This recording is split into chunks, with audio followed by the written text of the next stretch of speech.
Break the arm of the wicked and the evildoer. Seek out his wickedness until you find none. The book of Isaiah chapter 65 verse 14. Behold, my servants will shout joyfully with a glad heart, but you will cry out with a heavy heart, and you will wail with a broken spirit. So that's just kind of Psalms and Isaiah, just kind of, talking about the heart and the spirit, because it goes hand in hand. Proverbs chapter 14 verse 30.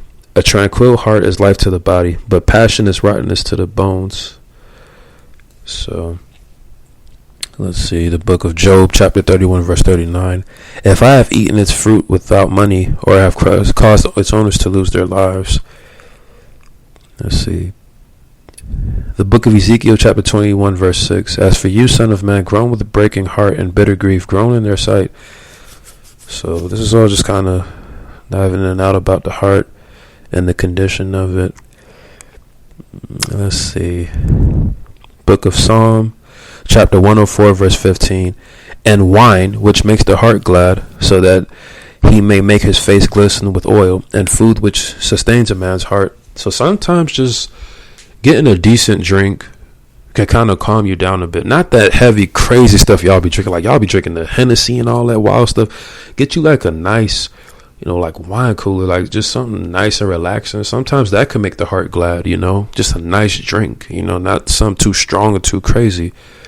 I know the Bible talks about drinking and things of that. Now, I don't want you to be excessive with it or alcoholic and then crazy or bizarre about that, but a once in a while drink never hurts. In ancient times, that's what Hebrew men did. That's what Israelites did. They would lighten up. They would drink. They would lighten up. They wouldn't get too carried away with it. They still had self-control with their joy. You know what I mean?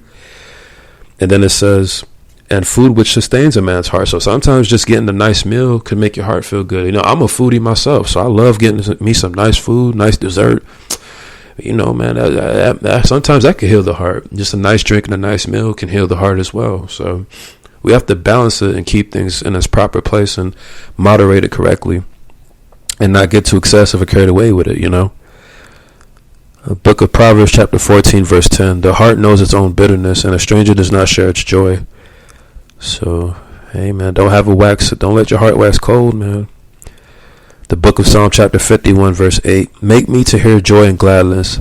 Make me to hear joy and gladness. Let the bones which you have broken rejoice. See? Rejoice and be glad, people.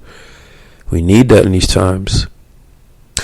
The book of Psalms chapter 145 verse 18. The Lord is near to all who call upon him, to all who call upon him in truth. People, when you pray, when you call on God, be honest, man. Be vulnerable. Be upfront. Do not hold back. Do not hide. God already sees it all, so you might as well bear it all to him. Okay? God is about truth and honesty, man. We have to bear it all. We have to be raw with the Most High. We have to be raw. We have to be blunt. We have to be direct. We have to be straightforward with it.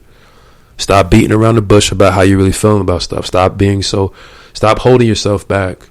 You know what I'm saying? Be upfront. Be transparent. Be honest, man. Lay it all out there. All right. The book of Isaiah chapter 66 verse 2. For my hand made all these things. Thus all these things came into being, declares the Lord. But to this one I will look, to him who is humble and contrite of spirit, and who trembles at my word. The book of Jeremiah chapter 8 verse 21. For the brokenness of the daughter of my people I am broken. I mourn, dismay has taken hold of me. And that's just the topics about a broken heart, man. So, I pray to God that however your heart is feeling right now, that you heal from it, you grow from it, and you just never look back. You know what I mean? Because we've all had personal experiences that have affected our hearts, man. We have to move forward. We have to press on. We have to keep fighting. We have to keep improving. We have to keep getting better. So I hope y'all get baptized. I hope y'all start your lives over. Y'all experience the kingdom of heaven. You experience God's grace, God's mercy, God's favor, God's glory, man. It's a beautiful thing, man. Let's fix our hearts, people. I'm Jarvis Kingston. I got much love for y'all. Peace and blessings. I'm out.